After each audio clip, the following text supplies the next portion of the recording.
Hello and welcome to my YouTube channel. Today I'm going to show you how to set up a free Mailchimp website in under 30 minutes. Let's get started. On Mailchimp.com, you'll see an option to claim your free custom domain. Enter the name of your business or the business that you're hoping to start a site for. Find your domain. If it's available, you'll see the option to claim your free domain. Enter your email address. I always recommend getting an email address with your business name in it. Gmail is free, so you can go ahead and grab a brand new email address if you need to. Enter your username and password. Create account.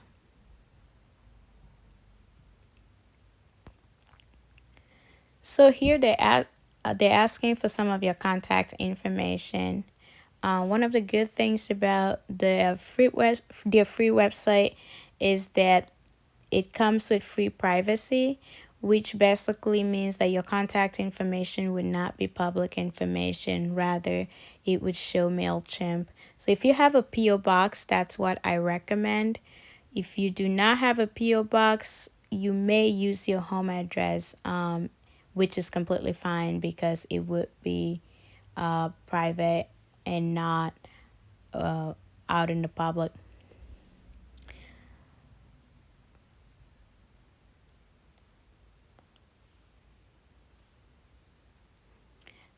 Enter your company's name for organization.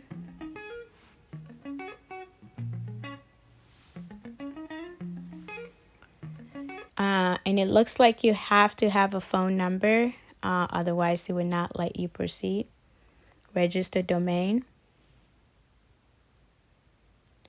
So here it is asking for a credit card information or PayPal information, whichever you prefer.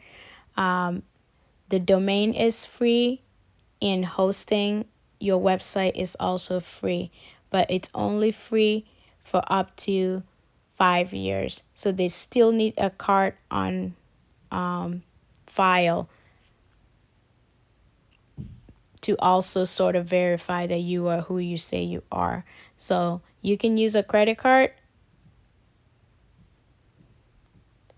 or you can use PayPal, which is what I am going to be using.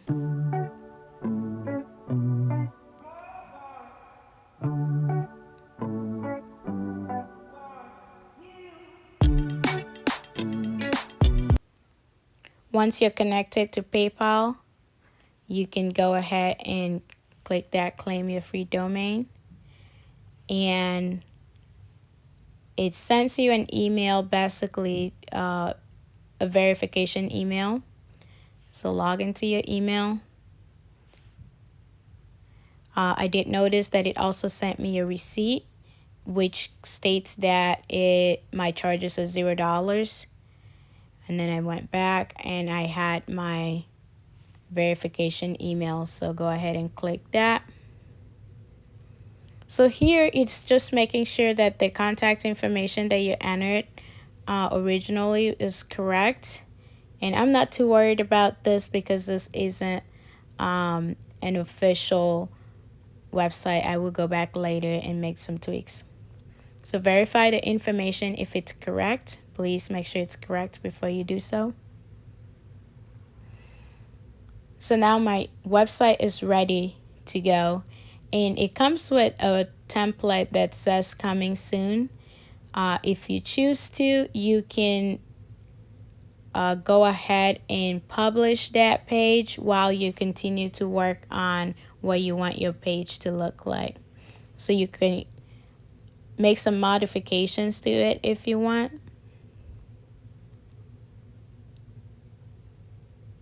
I'm not really going to change anything here, but I just want to show you that you can make changes as needed. You can also change the entire theme color. In this case, I change it to black and white.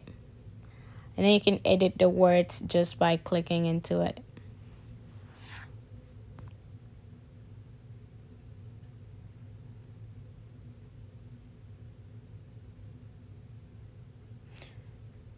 So you can go next and you can hit publish if you want to have that page up. But I'm not going to, so I'm going to go up to create website and just start building my website by editing the site. Here, this is where all the magic happens. You can make changes as needed. I'm going to start with the logo. You're going to need a logo for your business. If you don't have one, that's okay. But if you do, go ahead and upload your logo.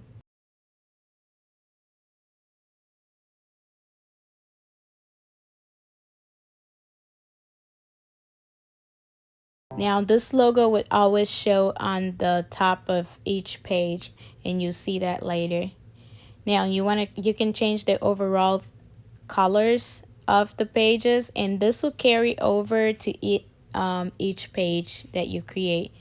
So I'm just changing like the heading colors and the paragraph.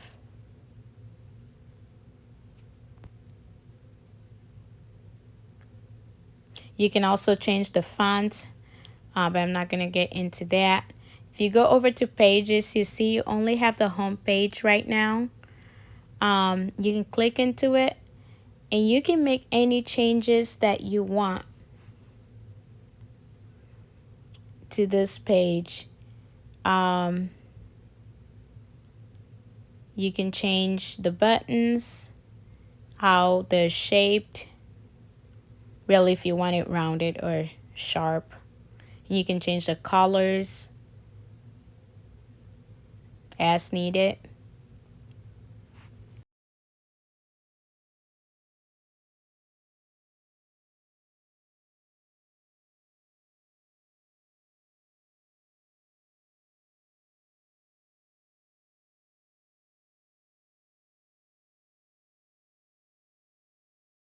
Headings are all the same colors. This is going to be the same across all pages. It also comes with all the information that you might need for first page. So, you know, if you're following this theme, you want to update your contact information.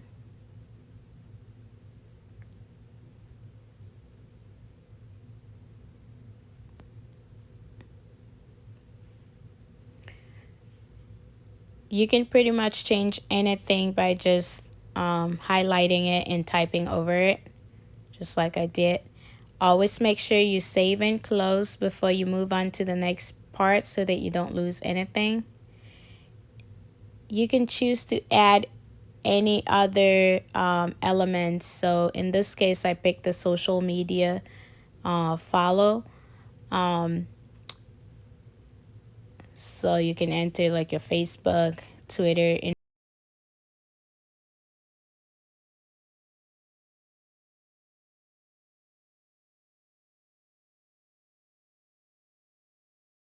there's a variety of accounts that you can add. So I'm just adding Instagram here.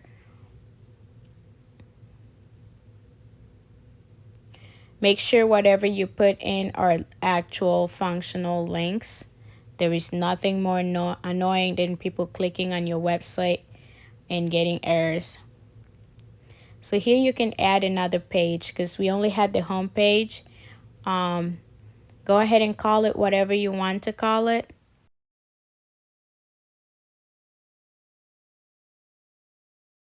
It is not necessary for you to have more than one page if you don't have to. But if you had actual reasons for it, say you want like an about me page, that's totally fine. You want to put something in your search engine optimization description that is searchable and easy to find on Google. So update that. Now you can go into the page and make further changes as needed. As you can see, the logo is still up there and is going to be on all your pages. The page is also sort of a duplicate of your last page. They're all identical, so it's up to you to move them around as you please.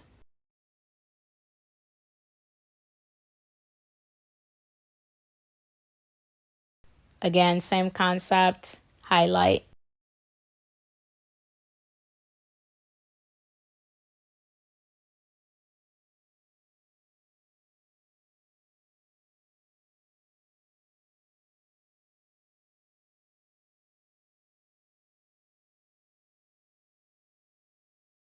So I wanted to quickly show you here how you can add an image to a section. As you can see, this image sort of clashes with the colors that I originally chose. I would have to go back and change the style of the overall page to get that purple color off of the this is a test page. So I went ahead and removed that image. But you can also just change the color of a section without adding an image to it. Make sure you edit all of the content on each page so that you don't have generic information. You can also make your section longer, shorter. Feel free to move around as needed. You can add a photo here. So anytime you see that little icon, photo icon, it means that you can add photos. Now this part is for people that have actual physical products. It doesn't have to be physical products, but items to sell directly. The only problem with Mailchimp is that it only connects to Square right now. So if you already have a Square account, you can connect right here.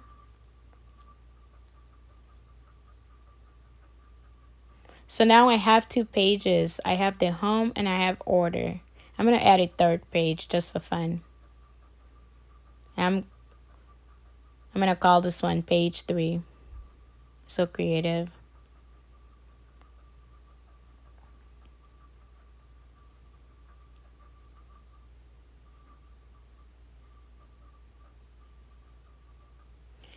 As you can see, this looks like all the other pages that we've created. Follows the same color format. So you can just go in, change things as needed again.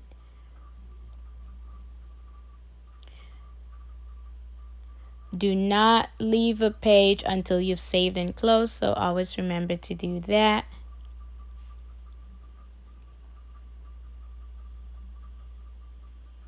You can move your pages around, change the order so that they show however way you want them to show. And then once you're done, go ahead and hit publish, accept.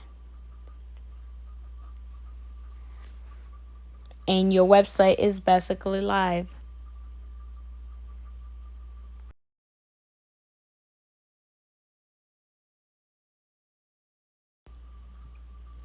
So on this page, you would see your page insights. You can see how many clicks you have, how many people visited your page.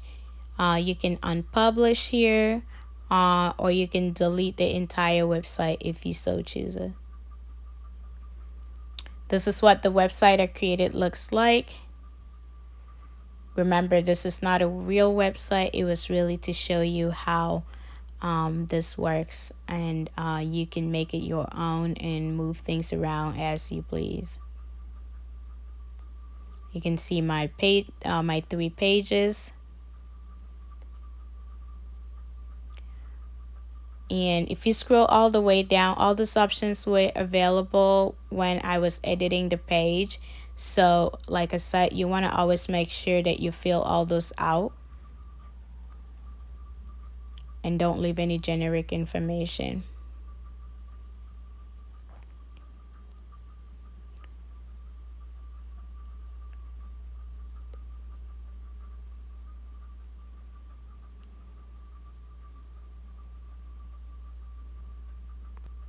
So while I was editing this, I noticed that I used the wrong name for the domain. So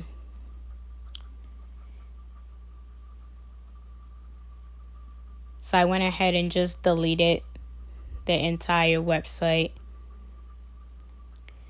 And I wanted to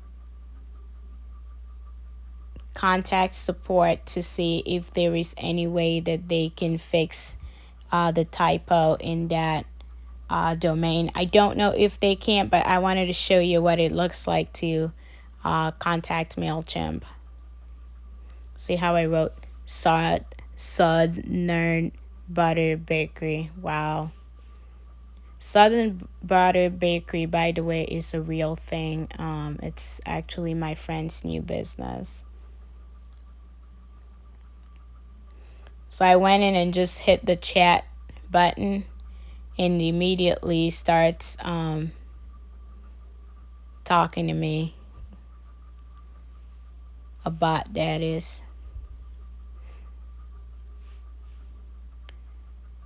So now it's trying to help me with my question and sort of gives me some things to try, but that isn't what I'm looking for, so I thumbs it down.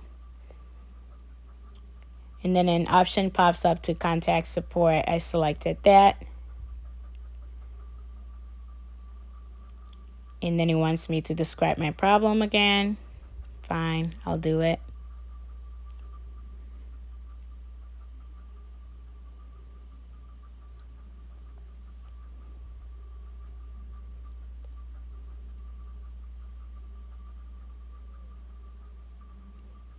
Man, it's impossible to type.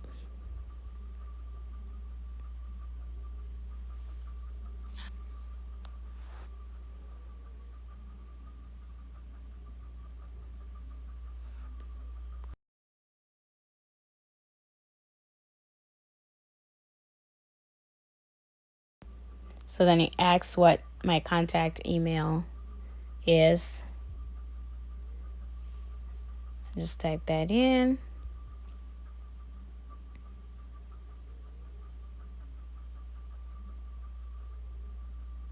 And it says that it sent my email or my message. And then tries to get all cutesy on me. Yeah.